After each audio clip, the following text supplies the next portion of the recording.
Buenas tardes a todas y a todos los que nos acompañan hoy en la última presentación de este seminario jurídico acerca de cómo ha sido la gestión jurídica de la pandemia.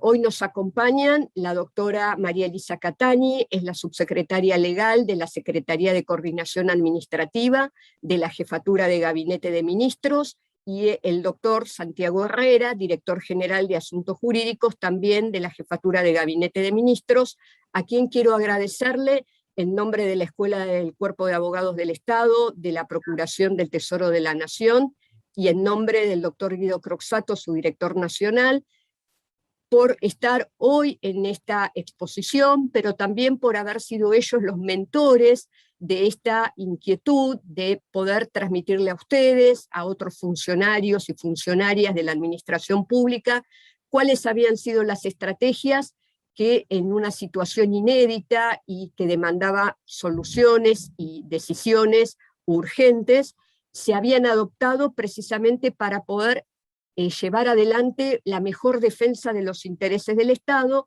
sin descuidar un valor superior como lo es el de la salud.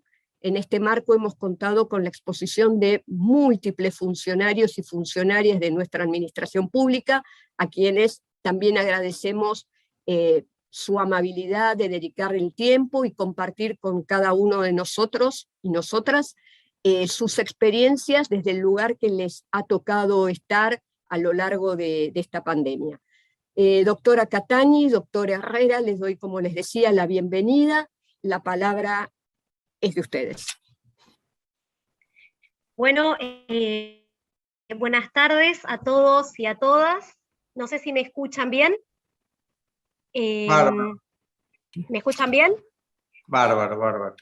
Bien, bueno, en primer lugar, agradecer a la Escuela de Abogados del Estado, en cabeza del doctor Guido Croxatto, a quien veo ahí en el Zoom, que se ha podido unir.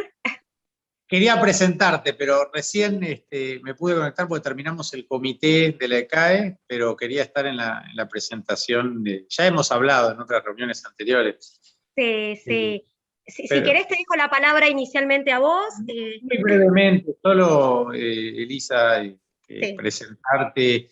Acá tengo todo un extenso currículum, pero creo que no hace falta que me explaye y seguramente los que nos están escuchando ya lo conocen. Simplemente agradecerte y agradecerles a las abogadas y abogados que nos están escuchando y recordarles que estamos haciendo un trabajo del cual el comité que acabamos de concluir es testimonio por volver a jerarquizar esta escuela y volver a posicionarla dentro de la administración pública para que las y los abogados vengan a formarse en estas aulas. Y parte del trabajo, como decíamos recién con el comité, donde estuvieron Ana Castellani, Juan Martín Mena, Rita Tanús, el procurador y el subprocurador, es que los funcionarios como ustedes participen de las actividades, porque hay una oferta estándar de esta escuela, que es la maestría y la especialización, pero a instancias del procurador y subprocurador, y en diálogos con ustedes, Elisa, lo que buscamos fue conocer también cuáles son las necesidades que tienen para ayer, ¿no? Es decir, cómo esta escuela puede asistirlos a desarrollar herramientas o capacitar de un modo más ágil y dinámico para que puedan atajar los penales que están atajando ustedes hoy, en el medio de una pandemia nada menos. Así que entiendo que la exposición tuya hoy, junto a la doctora Herrera, es parte de este desafío, así que desde la escuela los agradecidos y las agradecidas somos nosotros. Así que bueno, solo agradecerte y te escuchamos, las escuchamos. Ahí lo veo al doctor Herrera también, así que les agradecemos. También había estado Santiago en el encuentro que tuvimos. Los recuerdo los dos perfectamente. Sí. De hecho, realmente muy agradecida, Guido, lo hablábamos recién un ratito antes, unos minutos antes con Gabriela, porque recordábamos aquella charla que tuvimos con vos respecto de las necesidades de capacitación de los equipos y de los servicios jurídicos, y les comentábamos esta necesidad que veíamos nosotros de que todos los servicios jurídicos tuvieran conocimiento de toda esta cuestión que nos estaba atravesando transversalmente a todos los servicios jurídicos del Poder Ejecutivo Nacional. Y en ese sentido, agradecerte que has sido muy receptivo con nuestra idea en ese momento, y te agradecemos profundamente este espacio de charla y debate que creo que a todos nos suma un montón. Totalmente, Elisa, totalmente. Bueno, nuevamente, los agradecidos somos nosotros y esperamos que sea el primer paso de un trabajo fructífero en el tiempo, porque parte del desafío que tenemos en la Procuración y en la ECA es volver a posicionar la escuela para no tercerizar la formación de las abogadas y abogados del Estado. Es decir, que no tengan que salir a buscar afuera lo que no les da el Estado, que no se los quiere dar. Así que bueno, nuevamente gracias a los dos y bueno, los escuchamos. Bueno, entonces voy arrancando. El agradecimiento, como dije, a la ECAE, bueno, a toda la Procuración del Tesoro por este espacio de diálogo e intercambio. Bueno, sin duda fue y creo que sigue siendo una época de grandes desafíos para los equipos jurídicos, por lo cual, desde lo personal y en nombre de todo el equipo de la Subsecretaría Legal, agradezco nuevamente esta oportunidad de encuentro. Bueno, nosotros tenemos una pequeña presentación para compartir.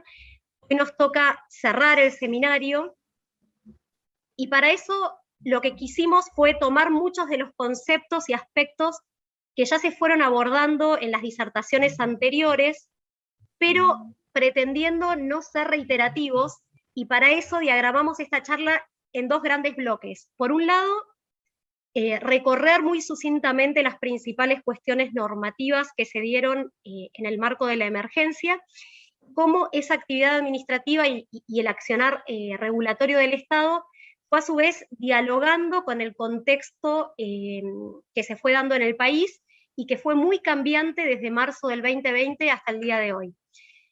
Por otro lado, en un segundo bloque vamos a referirnos al correlato que esa actividad regulatoria administrativa de emergencia tuvo en el aspecto o en el ámbito contencioso, desde la experiencia que nosotros hemos tenido en la jefatura de gabinete durante este tiempo. Y en ese sentido, el doctor Herrera, que es el director general de Asuntos Jurídicos de jefatura, es quien se va a detener en algunos casos jurisprudenciales, en algunos casos judiciales, que entendemos que resultan relevantes o interesantes de compartir, y contar un poco la experiencia que tuvimos desde la jefatura en los casi 100 juicios que nos han tocado llevar adelante en este tiempo. Bueno, como dijimos antes, o referí antes, la pandemia supuso el dictado de una gran cantidad de normas que tuvieron como eje la preservación de la salud pública como bien jurídico tutelado. Esto lo refirió muy fuertemente la doctora Vilma Ibarra en su conferencia de inicio, pero también implicó el dictado de un cuerpo normativo que, además de tratar de gestionar la pandemia, vino a dar respuesta desde el Poder Ejecutivo al impacto que las medidas adoptadas por la pandemia fueron significando en los distintos grupos poblacionales, en las actividades económicas, sociales, culturales. A partir de ahí, y para ordenar un poco la exposición, es tal la cantidad de normas que nosotros quisimos esquematizarlo identificando lo que para nosotros fueron las 3 normas que consideramos pilares, hitos o las fundacionales de todo el plexo normativo de la emergencia desde el 2020, de marzo 2020 hasta hoy, y alrededor de las cuales se fue construyendo luego ese cuerpo normativo. Es importante señalar y destacar que, como todos sabemos, este marco regulatorio lo debemos tomar como algo muy dinámico, que lejos de ser estático tuvo que ir adaptándose y respondiendo a distintas circunstancias sanitarias, bueno, también económicas, sociales, políticas, que fueron sucediéndose en todo este tiempo. Estas 3 normas que nosotros entendemos pilares son las siguientes. Primero, la que vemos, el decreto 260, que está prorrogado por el decreto 167 del 21, que está vigente al día de hoy, y es el decreto, el DNU, que amplía la emergencia pública, establecida por la ley 27.541, en materia sanitaria. Este DNU es el que incorpora conceptos que luego nos van a resonar a todos, como zonas afectadas, insumos críticos, aislamiento obligatorio, casos sospechosos, COVID positivo, contacto estrecho, y esta es la norma que faculta al Ministerio de Salud como autoridad de aplicación en el marco de la emergencia declarada, y que establece al jefe de gabinete como coordinador del sector público nacional para la implementación de políticas y acciones en el marco de la emergencia, poniéndolo a cargo de la Unidad de Coordinación General del Plan Integral para la Prevención de Eventos de Salud de Importancia Internacional. Un segundo hito normativo lo identificamos en el decreto 274, también del 2020, que está prorrogado en última instancia por el actual decreto DNU 494 del 21, que también está vigente, y que es el que dispone el cierre de fronteras. Concretamente, establece la prohibición de ingresar al territorio nacional de personas extranjeras no residentes, prohibición que fue luego ampliada a personas residentes en el país y argentinos con residencia en el exterior. Este DNU facultó a la Dirección Nacional de Migraciones para establecer excepciones para atender circunstancias especiales o de necesidad, y al Ministerio de Relaciones Exteriores para facilitar la atención de las necesidades de quienes no podían ingresar al territorio nacional hasta su repatriación. Esta es una circunstancia que vamos a ver luego, que marcará la agenda de lo que llamamos una primera ola en el ámbito contencioso. Bueno, y el tercer hito que nosotros destacamos, o pilar normativo, es el decreto 297, también del 2020, de allá al inicio de la pandemia. Este es el único decreto que hoy no se encuentra vigente. Es el que estableció, bueno, la medida de aislamiento social preventivo y obligatorio, el famoso ASPO, y la prohibición de circular, con el fin, como dijimos al principio, de proteger la salud pública. Inicialmente, esa prohibición de circular se dispuso entre el 20 y el 31 de marzo, y luego, como bien sabemos, se fue prorrogando sucesivamente.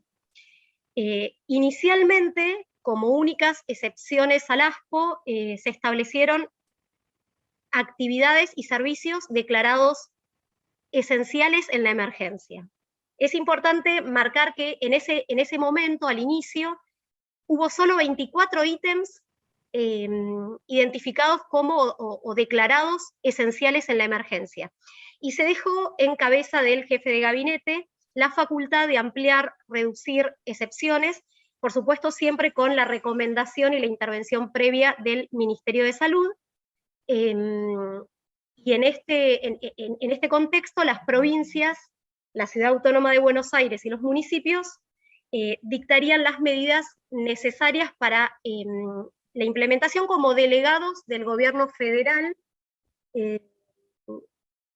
en virtud del artículo 128 de la Constitución Nacional. Bueno, como referíamos recién, el decreto 297, que es el único de las tres normas que entendemos pilares que hoy no se encuentra vigente, y esto es, digamos, porque el esquema, el 297 lo consideramos pilar, porque el esquema de restricciones a la circulación, y con ello la consecuente restricción de actividades económicas, sociales, culturales, se inició en marzo con la medida de ASPO, que fue una medida uniforme para todo el territorio nacional, y que luego se fue modificando y flexibilizando hasta llegar al esquema que tenemos hoy, un año y medio después, con el DNU 494, que es el que actualmente está vigente. Entre esos extremos temporales, el ASPO inicialmente en marzo del 2020, y el DNU 494, que es el que hoy nos rige, podemos ver que tanto el alcance de las restricciones como la distribución de las competencias para autorizar las aperturas y otorgar excepciones o volver más restrictivas las normas vigentes, lo mismo que los requisitos que deben observarse en cada caso, fue modificándose permanentemente. Acá lo que quisimos presentar muy esquemáticamente, aunque parezca a golpe de vista complejo, esto está muy despojado de lo que es el conjunto de normas enorme que se han tenido que dictar.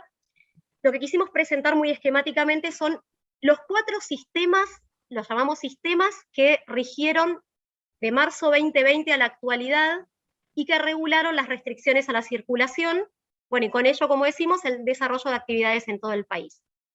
Tenemos un primer sistema en donde todo el territorio nacional estuvo bajo ASPO, es el cuadro que vemos en el margen superior a la izquierda. Luego tenemos una división del territorio nacional en ASPO o DISPO, en función de parámetros epidemiológicos establecidos en la normativa.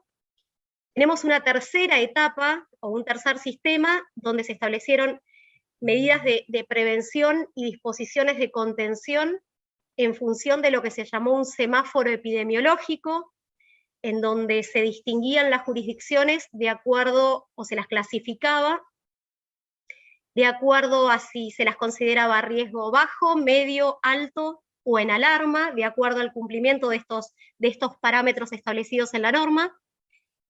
Y por último, el sistema que hoy nos rige, que es el de medidas sanitarias generales para todo el territorio y restricciones temporales adicionales para departamentos que se encuentren en estado, lo que llama la norma, en estado de alarma.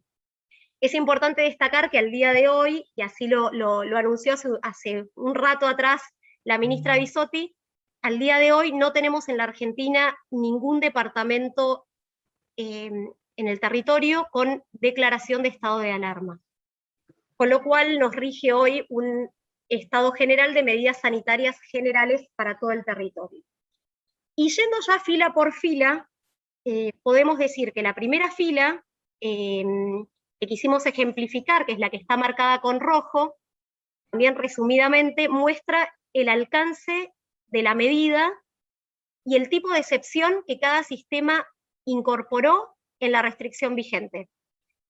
Después, en la segunda línea, marcado con azul, quisimos exponer para cada tipo de excepción o flexibilización quién tiene la competencia para otorgarla. Y en la tercera fila, que es la que ven punteada con negro, se muestra el tratamiento para actividades prohibidas o suspendidas, y en cabeza de quién está la competencia para su excepción.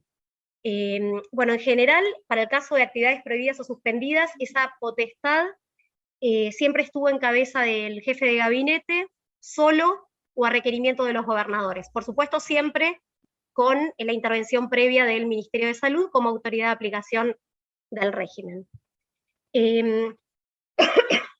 Bueno, cada uno de estos sistemas que marcamos acá, es importante señalar que tuvo su propia evolución, no es que fueron 4 sistemas estáticos. Y creo que lo sabemos muy bien quienes estuvimos detrás no solo del dictado de normativas, de decisiones administrativas y dictaminando respecto de esto, sabemos que cada uno de estos sistemas, presentado así esquemáticamente, tuvo un sinnúmero de modificaciones dentro de cada uno de ellos. Así, por ejemplo, lo que asociamos al ASPO, que sería el primer estadio, que estuvo vigente hasta junio del 2020, planteó inicialmente como norma la prohibición a la circulación, y con ello la prohibición de todo tipo de actividades, a excepción de las declaradas esenciales, pero luego se fueron incorporando distintas instancias de excepción, de flexibilización dentro de ese mismo estadio. Así se abrió, se fue abriendo la posibilidad de exceptuar actividades también por partidos o por departamentos, y esa facultad estuvo en cabeza de gobernadores, siempre sujeto a aplicación de protocolos y al cumplimiento de determinados parámetros sanitarios establecidos por la autoridad de aplicación, solo a excepción del AMBA, que en este último caso, en el AMBA, la facultad quedó en cabeza del jefe de gabinete, a pedido del gobernador, o del jefe de gobierno en el caso de la CABA. Y esto mismo pasó, esto de la movilidad en cada uno de los sistemas, pasó en todos los sistemas, solo a excepción del que hoy nos rige, el del DNU 494, que al ser muy nuevo aún no ha sido modificado. Y lo que podemos decir es que si bien en términos generales, desde marzo del 2020 a la actualidad, el devenir normativo tendió, por una parte, a una creciente descentralización de las decisiones, lo podemos ver en el cuadro, creciente descentralización de las decisiones, con excepción de lo que corresponde a actividades prohibidas y suspendidas, que en general quedaron siempre en cabeza del jefe de gabinete. Es decir, una creciente descentralización y a la vez una decreciente nivel de restricción. Esa fue la regla general, pero esta evolución, creciente descentralización, decreciente restricción, tampoco fue lineal.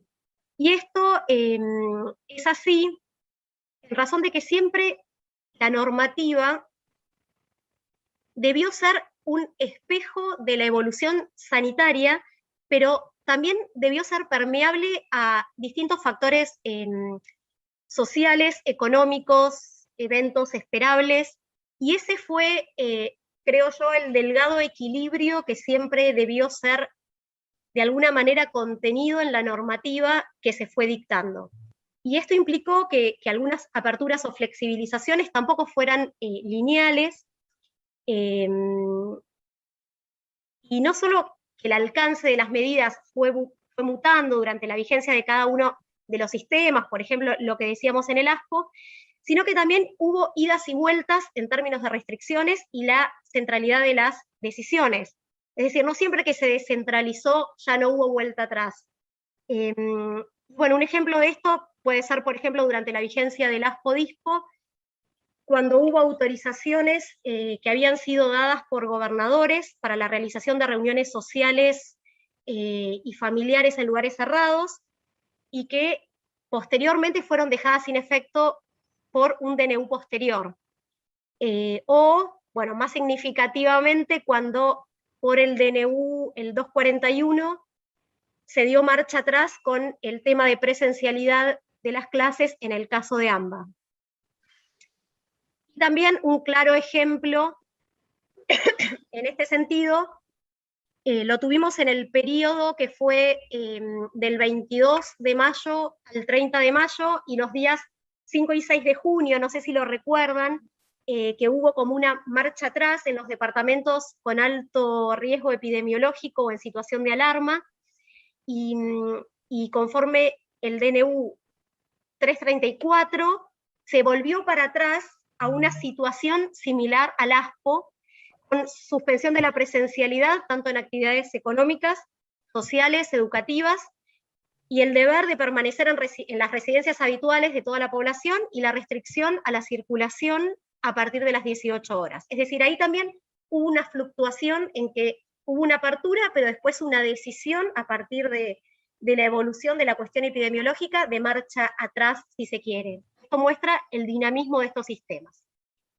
Y bueno, resumidamente, lo que podemos decir es que las restricciones a la circulación fue uno de los ejes centrales de la estrategia propuesta por el Poder Ejecutivo en el marco de la pandemia, junto con otras estrategias como la de vacunación y demás, fueron modificándose con la combinación, entendemos nosotros, de 4 aspectos o variables. La primera variable fue la medida propiamente dicha. En los extremos tenemos el ASPO, que fue el de marzo de 2020, y las reglas de conducta generales que hoy están vigentes en todo el territorio. Una segunda variable podría ser, o es, a nuestro juicio, el ámbito de aplicación y los criterios para la definición, desde la uniformidad inicial,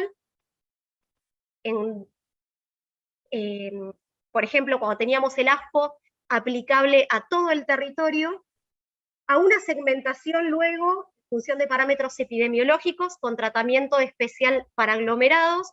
Esto es tanto el esquema ASPO-DISPO como el esquema de semáforo que se estableció. Una tercera variable es el tratamiento específico para ciertas actividades, desde la excepción, lo que fue servicios esenciales y actividades exceptuadas, y desde la restricción, podemos decir, en lo que refiere a actividades prohibidas y suspendidas.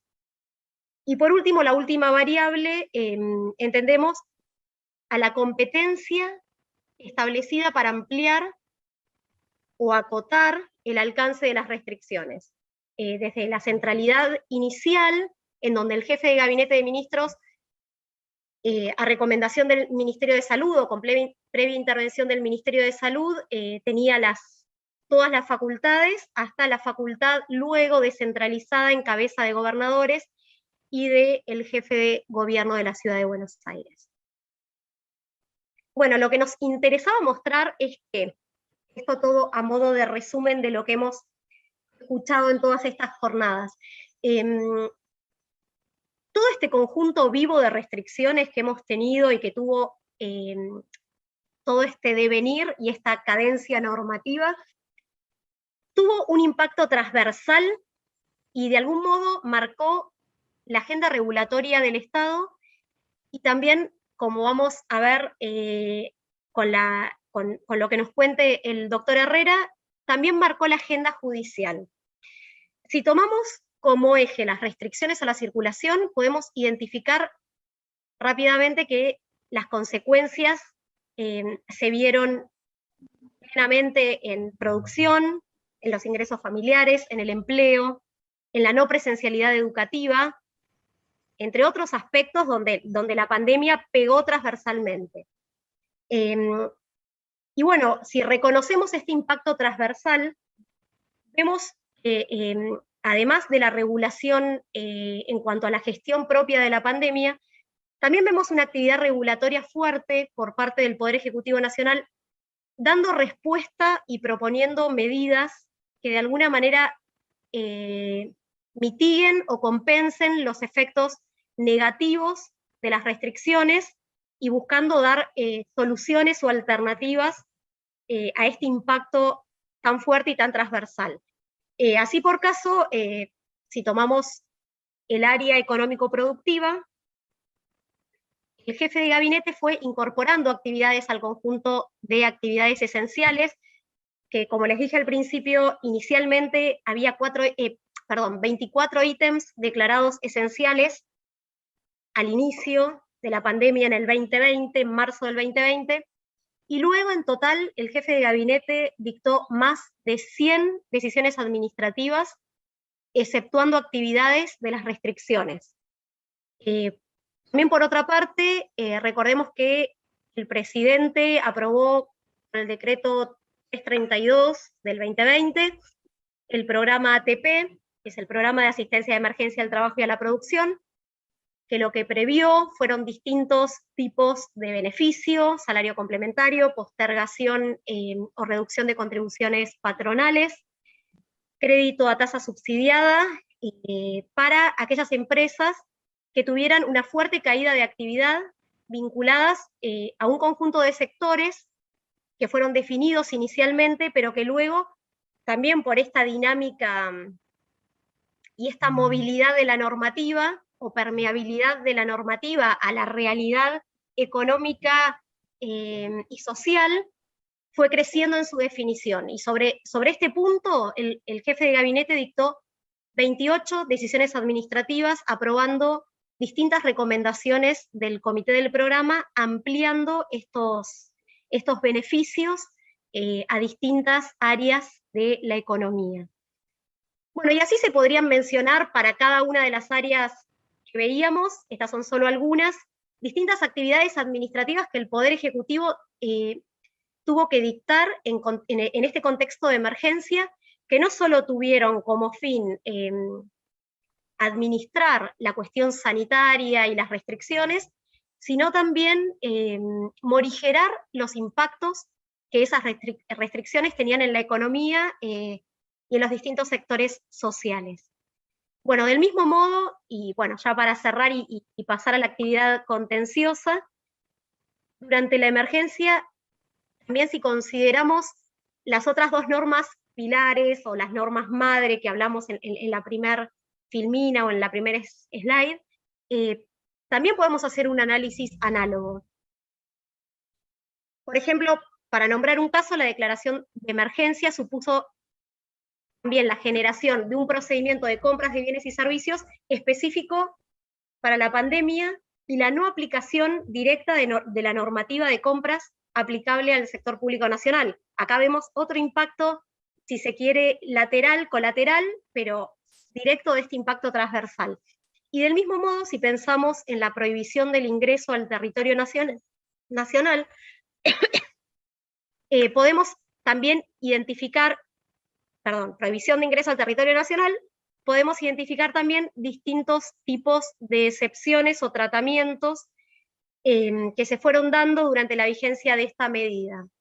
Desde el tratamiento a varados, en el marco inicial del proceso de repatriación, se dio en los primeros pasos, los primeros meses de la pandemia, donde la pandemia de alguna manera irrumpió y había gente que se encontraba en distintos lugares por distintas circunstancias, hasta la prueba piloto que se dictó para turismo en el AMBA, que luego debió suspenderse también por recomendación de criterios epidemiológicos, hasta excepciones dadas por el jefe de gabinete a requerimiento de gobernadores o ministerios, y lo más reciente, que es lo que ocupa, creo, hoy la agenda un poco, bueno, contenciosa desde ya y muchas veces mediática, el reingreso de argentinos y residentes que se encuentran en el exterior con las últimas medidas de cupo para reingreso al país.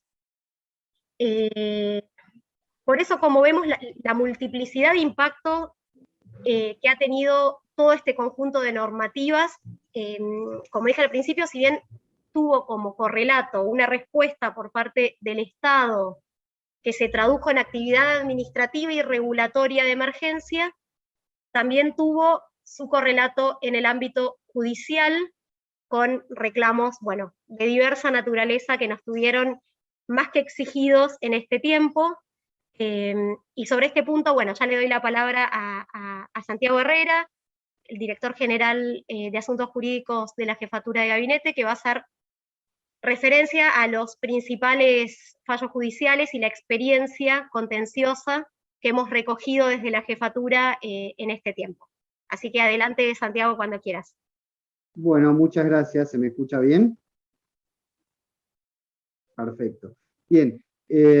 Bueno, quiero sumarme a los agradecimientos de Lisa y quiero ampliarlos para todos los servicios jurídicos que estuvieron con nosotros durante la pandemia, primera y segunda ola. Especialmente a la Procuración, que ha estado al lado nuestro en materia de servicios TICS y amparos colectivos, al Ministerio de Salud, que siempre nos proporciona la información necesaria para nuestras defensas, al ENACOM, a la ANAC, y bueno, y especialmente a nuestro propio servicio jurídico de contencioso, que, como ustedes verán en esta cantidad de juicios que nos han iniciado desde el comienzo de la pandemia, han estado asistiendo o defendiendo al Estado en cada uno de ellos. Como vamos a ver en la primera gráfica, hasta hoy tal vez esté desactualizado, pero tenemos un total de 84 juicios. Muchos de ellos son amparos o juicios colectivos. Los subdividimos para marcar la materia del juicio. Por ejemplo, tuvimos un 75% de juicios en materia de restricción de circulación e reingreso al país. Cuando ustedes ven un 10% de TICS, son los juicios derivados de la aplicación del decreto 690, que es declaración de servicio público en competencia, de servicio de telefonía celular móvil y servicios de Internet. Por eso en lo sucesivo, cuando vean servicios TIC, sabrán que nos estamos refiriendo a los servicios de Internet. Y cuando vean ATP, es el programa de asistencia del Estado que brindó a favor de las empresas, esto en la primera ola. En el transcurso de esta segunda parte de la exposición vamos a saltar de olas para que ustedes se ubiquen en tiempo y espacio. Sería una primera ola y una segunda ola, que es la que estamos transcurriendo. Fíjense, pasando a los pedidos de inconstitucionalidad. Ahí tenemos que un 87% de los casos se rechazaron los pedidos de inconstitucionalidad de los juicios, de la diversa naturaleza que hemos tenido. Pero verán que en un 11% de estos casos la suspensión de la norma ha sido vía cautelar. Y este 11% son aquellos referidos a servicios TIC, Internet, Declaración Pública de Servicios de Internet. Siguiente, por favor. Adentrándonos en los casos más relevantes, sobre todo los amparos colectivos, y alguno que otro también vamos a pasar por el fallo de corte en materia de educación. El primer amparo colectivo que nos tocó recibir fue el del Colegio Público de Abogados. Recuerden que aquí estábamos en la primera ola, donde recién solo podían circular aquel personal esencial, podía utilizar el transporte público y se disminuía la cantidad de la gente circulando en la calle. Las restricciones del decreto 297 generaron la impugnación del Colegio de Abogados, solicitando a su vez una medida cautelar y proponiendo un protocolo para que los abogados puedan circular de acuerdo a la terminación de su DNI y día coincidente. ¿Qué es lo que pasó en este caso? Que lo habrán visto en los diarios. En primera instancia rechazó la medida cautelar, mientras que la Cámara dispuso hacer lugar a la medida cautelar, pero desnaturalizando lo que fue motivo de amparo, ley 16986, y reconvirtiéndolo en un amparo por mora. ¿Qué es lo que quiero decir con esto? La Cámara, como verán aquí en la gráfica, ordenó al gobierno de la Ciudad Autónoma de Buenos Aires dar tratamiento al protocolo propuesto por el Colegio de Abogados. Recuerden que en ese momento, a diferencia de hoy, cada una de las actividades que debía volver a funcionar, presentaba una propuesta de protocolo a la autoridad local, quien medía el impacto de una autorización en su propia jurisdicción, y esta luego era remitida a Jefatura de Gabinete con previa intervención del Ministerio de Salud y generalmente se autorizaban. Pero en este caso, la Sala 2 en la Cámara Contencioso Administrativo Federal reconvirtió un amparo ley 16986, en una especie de amparo por mora. Pasemos al siguiente caso, por favor. El siguiente caso es el del Colegio de Traductores, otro amparo colectivo. Aquí, el Colegio de los Traductores, la situación, el sustento fáctico cambió. ¿Por qué? Los abogados podían funcionar online, podían ejercer su actividad online, la Corte así lo habilitó, mientras que los traductores no. El sustento fáctico era totalmente distinto. La pandemia generó innovaciones, la aplicación de innovaciones de carácter tecnológico, sobre todo como por ejemplo podemos ver en el caso del Colegio de Traductores, donde los traductores que antes llegaban a legalizar sus documentos, etc., implementaban la firma digital para suscribir sus documentos y además un sistema online de legalización.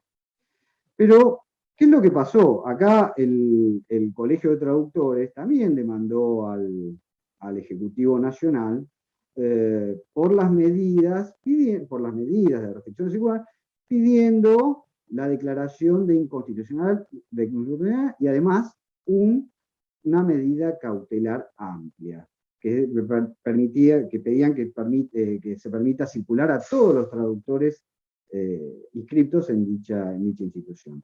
Pues bien, aquí la Cámara con muy buen tino, autorizó únicamente la jura presencial de los nuevos profesionales inscritos en el colegio. ¿Por qué? Lógicamente no podían jurar sin asistir y iniciar su actividad sin asistir. Es decir, no contaban con firma digital, no contaban con medios electrónicos para legalizar su documentación, etc. También se pidió una medida cautelar para autorizar la facultad a las autoridades de dicho colegio a reunirse, a celebrar reuniones. Acá el Colegio de Traductores tenía la facultad de autorreglarse.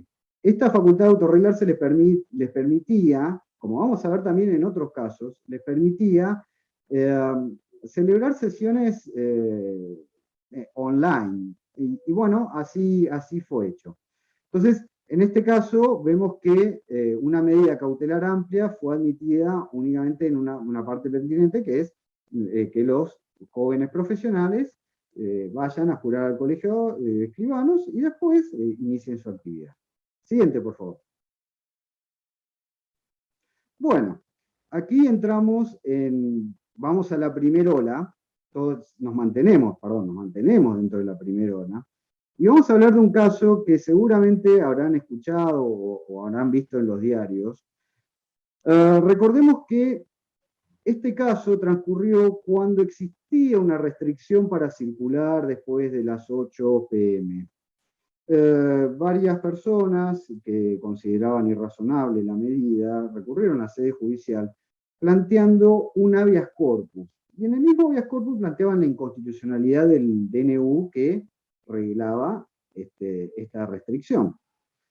Pues bien,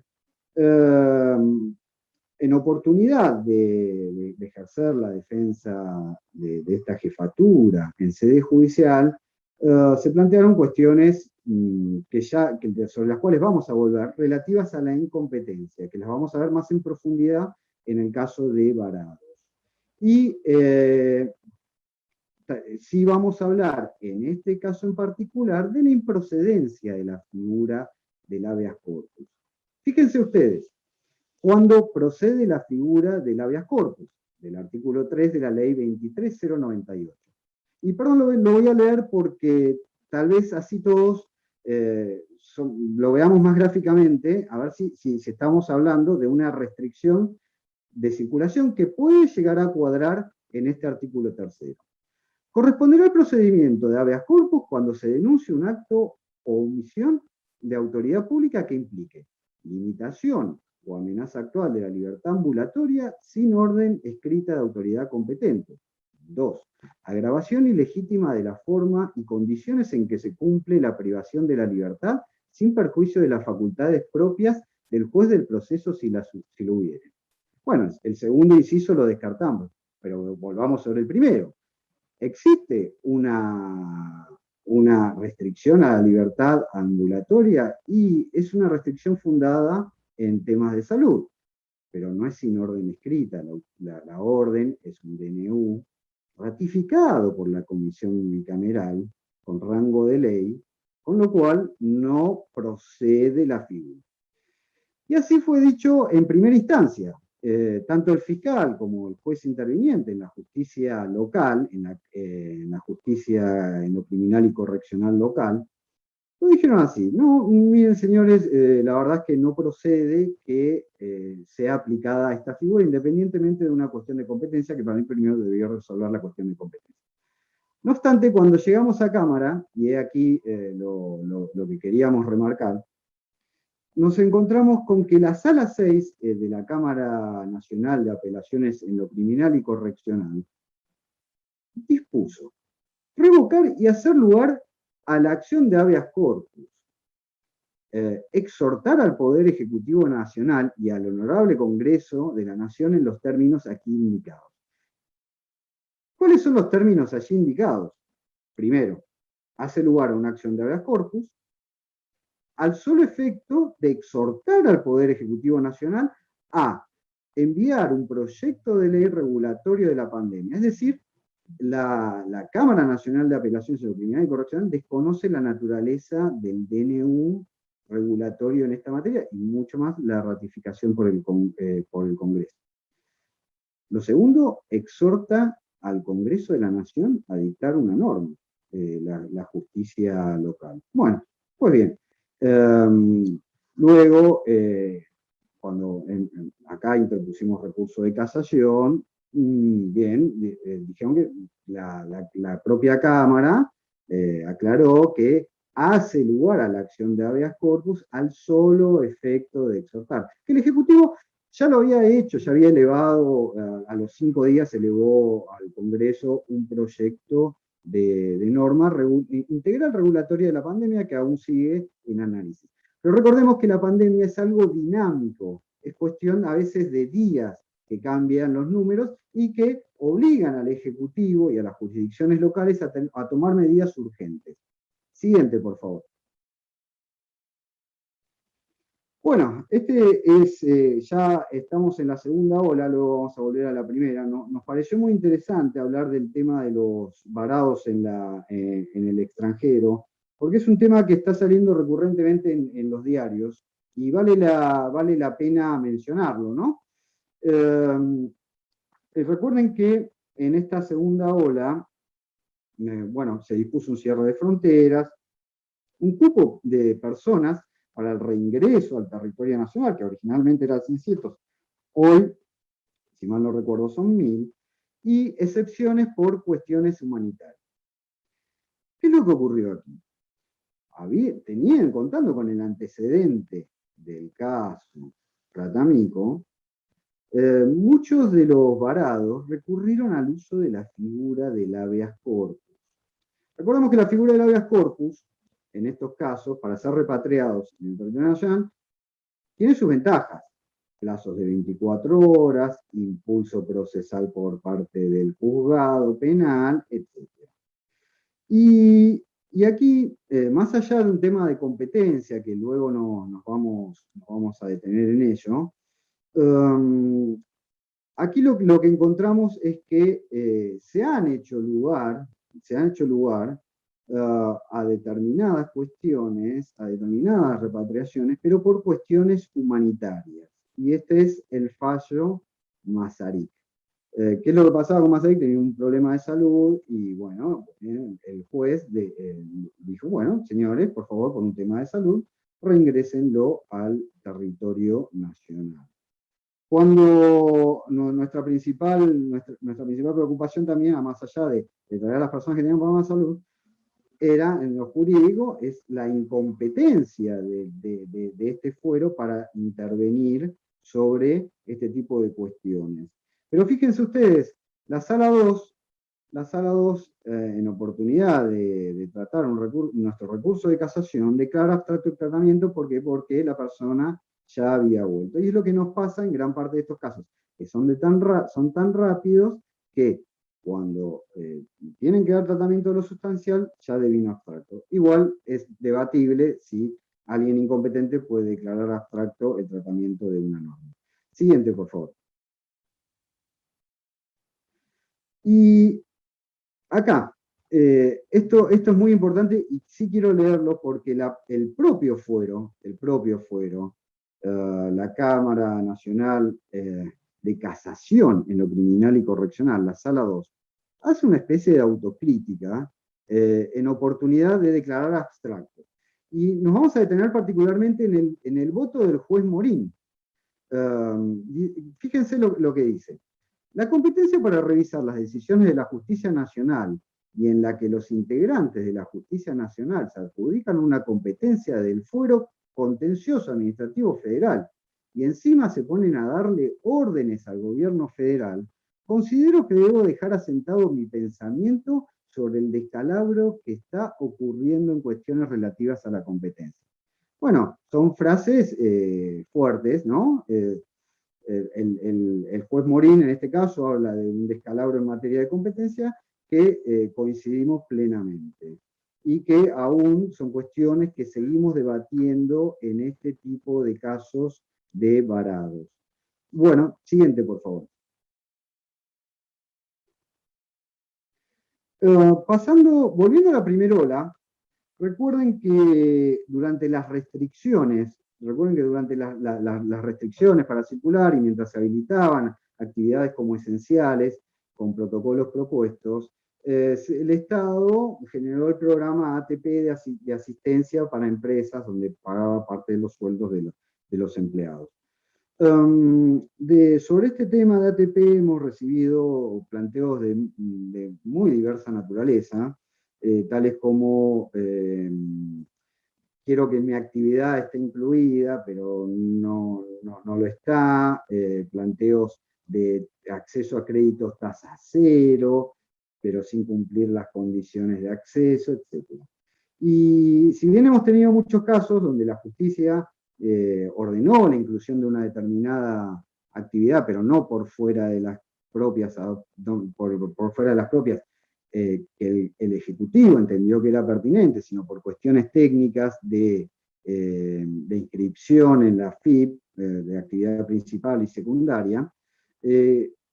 En este caso, por ejemplo, el que estamos viendo ahora, la germinadora, la justicia en lo contencioso administrativo federal rechaza, bueno, tanto la medida cautelar como la demanda, fundándose en que estamos ante cuestiones técnicas de la administración y que no se advierte una irrazonabilidad que permita declarar inconstitucional al programa ATP por ser una cuestión técnica y que el Ejecutivo conoce muy bien cuáles son las actividades afectadas por la pandemia.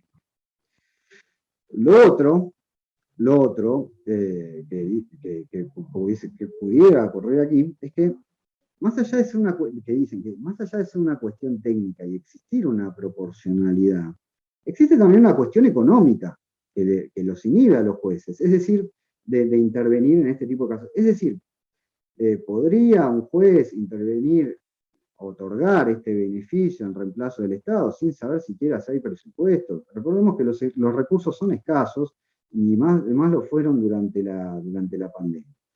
Razón por la cual nos pareció muy interesante citar este fallo, hablando de las cuestiones técnicas y de la razonabilidad de la norma ya dictada por los jueces.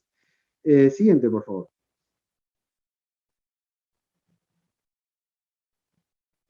Bueno, siguiendo con las actividades comerciales, pero acá ya saltamos a la segunda ola, y acá no nos vamos a detener mucho porque es una actividad que ya ha reiniciado. Los shopping, la cámara de discotecas, los bares, nos interpusieron diversas acciones de amparo. Todas estas, las medidas cautelares, han sido rechazadas, como ustedes pueden ver acá en el caso de la cámara de shopping,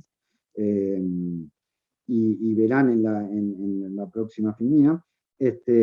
Han sido rechazadas en su medida cautelar, en su etapa cautelar, y respecto al fondo, bueno, fue declarado abstracto porque en oportunidad de ser resuelto, ya el decreto 241 había perdido su vigencia. Siguiente, por favor. Bien, acá llegamos a un tema muy importante de la exposición y que les va a gustar, que es el tema de clases presenciales, educación y presencialidad. Recordemos que el dictado del decreto 241 del 2021 disponía la suspensión de las clases presenciales. Y aquí nos vamos a detener en algo previo a el fallo de corte. ¿Cómo llegamos a corte en este caso? Que es muy importante para que ustedes lo sepan. La justicia en lo contencioso administrativo y tributario de la Ciudad Autónoma de Buenos Aires, un domingo a la tarde, la doctora Catani se acordará muy bien que tuvimos que salir corriendo con este caso, un domingo a la tarde dispuso la suspensión de lo dispuesto en el artículo 2 del decreto 241, que eran clases presenciales. Podía una justicia local disponer la suspensión de un decreto del Poder Ejecutivo, sino un decreto con rango legislativo. Y no, ciertamente no. Esto motivó que presentásemos al día siguiente un planteo de inhibitoria para que un juez federal le ordene al juez local se inhiba de seguir entendiendo en este tipo de casos. En este caso en particular, Palacios, y había otros más que se acumularon y fueron también remitidos al juzgado de primera. Con toda lógica, el Fuero Contencioso Administrativo Federal hizo lugar a la acción de inhibitoria y pidió la remisión de los antecedentes. Pero en paralelo estaba tramitando, siguiente por favor, estaba tramitando un caso del gobierno de la ciudad contra el Estado Nacional sobre una acción declarativa en competencia originaria de la Corte. Y aquí, este fallo que dará mucho para hablar durante bastante tiempo, por los bienes jurídicos en disputa. Vamos a hacernos dos interrogantes. Lo primero es que tal vez no haya sido visto en los diarios. Lo primero que tenemos que preguntarnos es, ¿la Corte Suprema declaró la inconstitucionalidad del decreto que disponía la educación virtual? No, ciertamente no lo hizo. No lo hizo. ¿Y podía haberla declarado cuando ya la cuestión había devenido abstracta? Y no, tampoco. ¿A qué se limitó la Corte en este caso? La Corte se limitó a indicar que el hecho de que el Ejecutivo lo hubiese dictado vía DNU sin la anuencia del gobierno de la ciudad, indica, fíjense acá, en el caso concreto se violó la autonomía de la Ciudad Autónoma de Buenos Aires. Bien, pues bien. Por eso, y que este tipo de cuestiones deben ser debatidas en el marco del Consejo Federal de Educación, que es el ámbito natural para debatir este tipo de cuestiones. Pero fíjense ustedes, de esto se derivan muchísimas cosas. De esta violación de autonomía, se derivan muchas cosas. ¿Qué es lo que está sopesando la Corte? Salud pública versus educación virtual. Que no se discute la educación presencial o virtual. Bien, pues bien, la Corte, con el tecnicismo de la autonomía de la Ciudad de Buenos Aires, entendió, bueno, pueden seguir con las clases presenciales. Pero también omitió muchas cuestiones, más allá de los derechos en debate, el daño extrajurisdiccional que podía llegar a ocasionar la medida del gobierno de la ciudad por sobre la jurisdicción lindera, que es la provincia de Buenos Aires.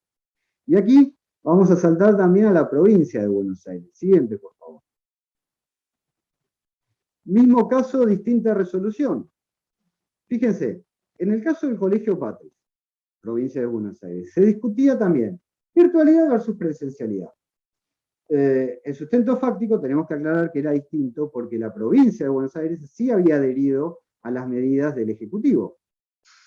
En el caso del gobierno del Colegio Patris, fue rechazada la medida cautelar tanto en primera como en segunda instancia, y el caso sigue hoy.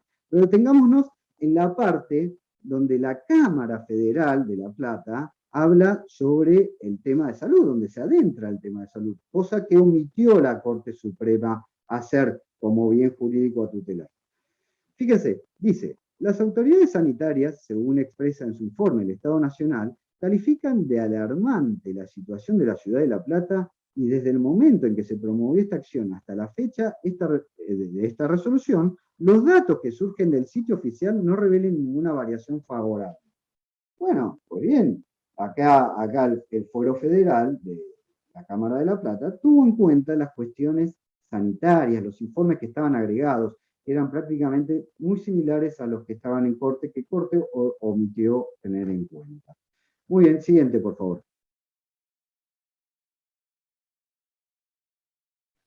Bueno, aquí volvemos a la primera ola y nos pareció interesante porque el caso Contreras, también lo habrán visto en los diarios en su momento, una presentación de un grupo de abogados, un amparo colectivo, donde se reclamaban dos cosas. Lo primero, demandaban a Corte Suprema para que el regreso de la actividad judicial, y demandaba también al Ejecutivo para que el Ejecutivo declare actividad esencial al Poder Judicial. Bueno, ahí empezamos con las cuestiones de competencia. Fíjense, las medidas cautelares sobre esta acción fueron rechazadas. La justicia, en paralelo, empezó a funcionar de manera virtual, tal como sigue funcionando hoy. Se levantó la feria extraordinaria dispuesta y empezó a funcionar bajo la modalidad de teletrabajo. Pero entonces, lo que fue el planteo de Contreras y todos los que integraron ese amparo colectivo, Le vino abstracto, ¿por qué? Porque la justicia ya había retomado su actividad bajo la modalidad de teletrabajo. Ven cómo la pandemia impacta sobre todos los sectores. Telefonía celular, restricciones a circulación, etc. Pero particularmente en temas de competencias, aquí tenemos que, y en este fallo particularmente, tenemos que hacer mención a algo que nos ocurrió y que son planteos que uno no ve a diario. Los amparistas, en este caso, planteaban o pedían al Ejecutivo que declare servicio esencial a la justicia. Ahora, ¿podía el Ejecutivo hacer eso? No, ciertamente no podía. El Poder Judicial regula su funcionamiento, y así lo podemos ver en las acordadas que ha dictado al respecto para regular justamente su funcionamiento durante la pandemia. La demanda fue rechazada contra el Ejecutivo, justamente porque dijimos, señores, el Poder Ejecutivo no puede interferir sobre el funcionamiento del Poder Judicial. Pues bien, pasemos a la siguiente.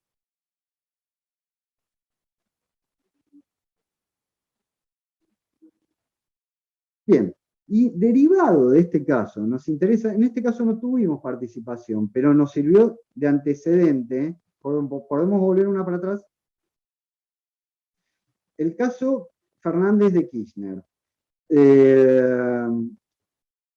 Bueno, el caso Fernández de Kirchner. ¿Qué es lo que ocurrió aquí? También un tema de competencias. En el caso Fernández de Kirchner, la presidenta del Senado fue a la Corte Suprema solicitando una acción declarativa de certeza sobre la facultad de autorreglarse del propio Senado. Lo mismo que ocurrió en el caso anterior con el Poder Judicial.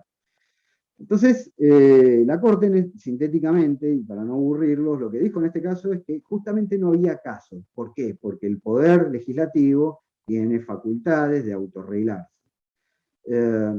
Lo cual también sirvió de antecedente para el fallo Contreras que le acabamos de comentar. El amparo colectivo, donde el Ejecutivo, se pedía que el Ejecutivo intervenga sobre el Poder Legislativo.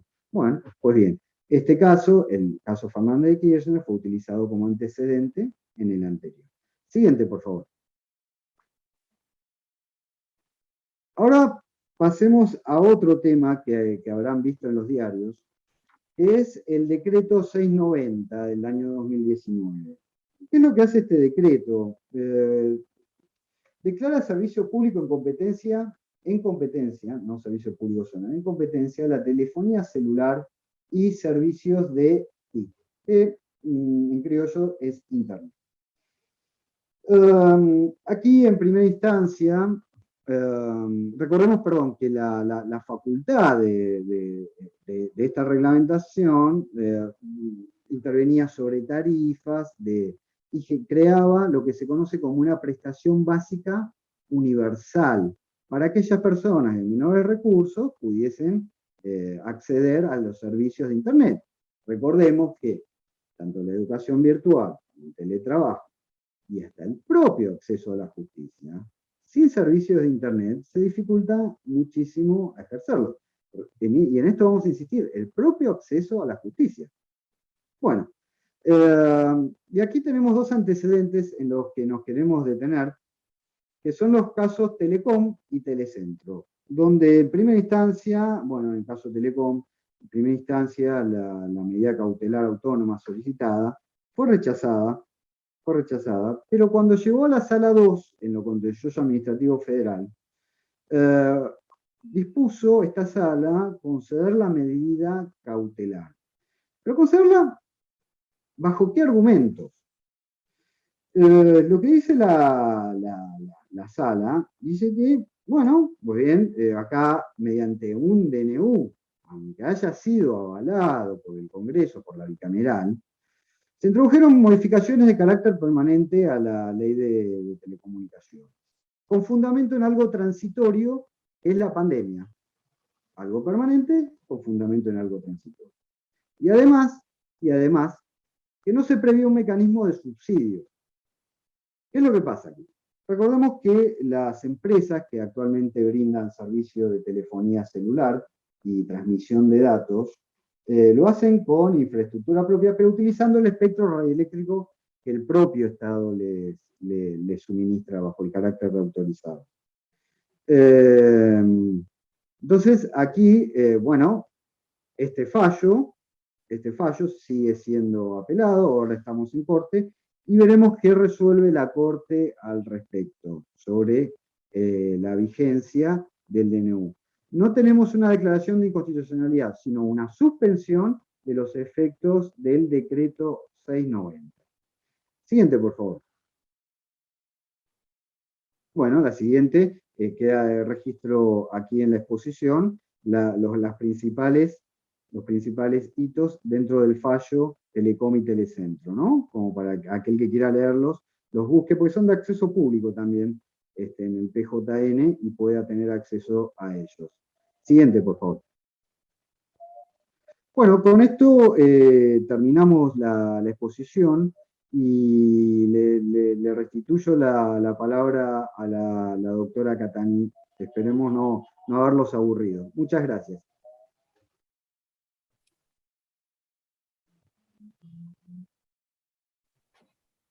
Bueno, nada, agradecerles que llegaron hasta el final, a los que no se durmieron, agradecerles especialmente el doble. Creo que como cierre, a mí me gustaría rescatar dos ideas principales. La primera es que a nivel normativo, todos los DNU dictados por el Poder Ejecutivo fueron ratificados por el Congreso, cumpliendo los requisitos del artículo 99, inciso 3 de la Constitución Nacional, y bueno, la ley 26.122, teniendo por lo tanto fuerza de ley. La segunda idea que me parece importante destacar es que luego de 1 año y medio de gestión de la pandemia, no existe aún a la fecha, ningún fallo judicial firme que declare la inconstitucionalidad del marco normativo aplicable, bueno, lo cual implicó un gran trabajo, pero creemos que esto es lo que muestra justamente el esfuerzo, la calidad del trabajo llevado adelante por todo el cuerpo de abogados del Estado, bajo los lineamientos, por supuesto, y el trabajo de la Secretaría Legal y Técnica, en cabeza de la doctora Vilma Ibarra, y del Procurador del Tesoro de la Nación, el doctor Zanini. Bueno, para cerrar, agradecer una vez más a todo el equipo de la Procuración, muy especialmente también al doctor Horacio Díez, a Fernanda Arcuri, que en lo que es la cuestión contenciosa de todo lo que estuvo exponiendo el doctor Herrera, realmente trabajamos a la par, nos sentimos muy acompañados y asistidos, siempre hay mucho para aprender del querido doctor Díez, y bueno, agradecerles especialmente, han sido incondicionales en su apoyo y colaboración, y a todos los servicios jurídicos que nos precedieron en estas charlas y con quienes también trabajamos siempre a contrarreloj, pero con la mayor colaboración. Salud, migraciones, educación, bueno, todos los servicios jurídicos. Y por último, quiero mencionar especialmente, ya lo hizo Santiago, agradecer a todo el equipo de abogados de la Dirección General de Asuntos Jurídicos de la Jefatura, tanto a la Dirección de Dictámenes como a la Dirección de Contencioso, porque al igual que fueron refiriendo en presentaciones anteriores, éramos un equipo que arrancaba con cambio de gestión, éramos pocos, porque veníamos de una gestión donde la jefatura de gabinete era chica, y de golpe, con el cambio de gestión, jefatura pasó a ser algo muy grande, porque absorbió otras competencias, pero además llegó la pandemia, y realmente, lejos de alivianarse con el trabajo remoto, doblegaron esfuerzos, trabajaron sin solución de continuidad a deshora, días y fechas inhábiles, corrimos los domingos, y demostraron siempre estar a la altura de las circunstancias en lo más importante, que es la defensa técnica y jurídica de los intereses del Estado. Bueno, eso es todo, así que les agradecemos mucho que nos hayan escuchado. Y esperemos les sirva lo que hemos contado como experiencia desde Jefatura de Gabinete. Bueno, María Elisa, Santiago, yo les quiero agradecer como al inicio, en nombre de la Escuela del Cuerpo de Abogados del Estado, de la Procuración del Tesoro de la Nación, del doctor Guido Croxatto, su director nacional, y por supuesto en el mío propio, la colaboración que hemos recibido para esta actividad de ustedes. Sabemos que atraviesan y parece que por un tiempo vamos a seguir teniendo desafíos porque la pandemia no ha terminado, desgraciadamente, así que ustedes tienen y deben seguir teniendo muchísimo trabajo. De la exposición de ustedes de hoy, que ha sido más que clara, así como también de cada una y cada uno de los expositores que nos han acompañado a lo largo de estas 8 exposiciones que han compuesto este seminario sobre la gestión jurídica de la pandemia. En todos los casos, para notar una cuestión común, digamos, es, por un lado, el trabajo incesante de los funcionarios que, acabados de llegar a una nueva gestión y en un país con un contexto económico, jurídico y político complejo, se encontraron con una problemática de la dimensión como es la pandemia, que afectó y golpeó a todo el mundo, y por supuesto a los países que tenemos alguna situación menos buena desde el punto de vista económico, golpea mucho más cuando sus habitantes viven en situaciones de inequidad y hay mucha desigualdad.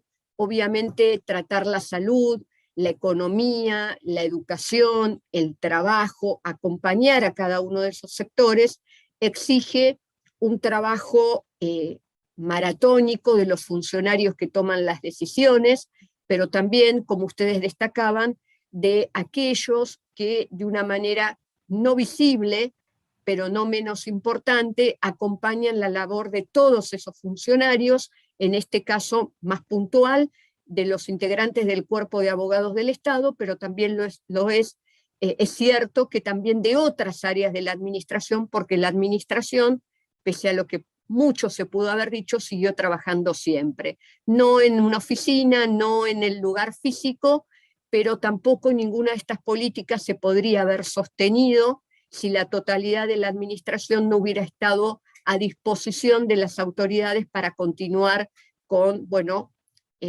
lo que es su principal misión, es decir, ser ciudadanos al servicio de otros ciudadanos. Otra cuestión de que destaco de todas estas exposiciones es que las normas que se han dictado, todo en el mundo, tanto jurídico y no jurídico, siempre es perfectible. Podemos ver de que han tenido una razonabilidad porque no han sido tachadas de inconstitucionalidad.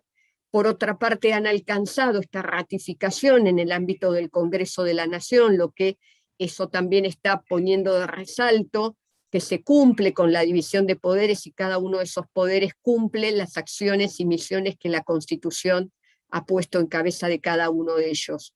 Y que con alguna otra variante el Poder Judicial habrá tenido alguna situación poco feliz en punto a las decisiones que adoptó, pero en líneas generales, también de lo transmitido por distintos expositores, podemos ver que en general el Poder Judicial ha acompañado a estas decisiones que han sido de unas características totalmente extraordinarias porque supera, creo yo, cualquier emergencia que le haya tocado vivir a nuestro país, que no han sido pocas.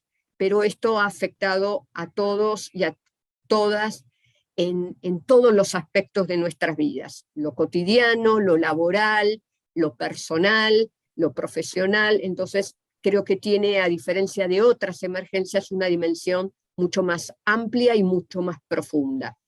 Nuevamente, María Elisa, Santiago, mi agradecimiento a la exposición de ustedes y de todos y cada uno de los expositores que nos han ido acompañando, también a todas y todos los colegas y no colegas que también se han sumado y nos han acompañado, a través del canal de YouTube, en el horario que llevábamos adelante las presentaciones, fuera del horario, así que a todos y a todas ellos y ellas, mi agradecimiento por haberse sumado a esta iniciativa de la Jefatura de Gabinete de Ministros, que la escuela acompañó y bueno, instrumentó, y esperamos que haya sido de la mejor manera posible. Nuevamente muchas gracias y muy agradecidos por su tiempo y dedicación.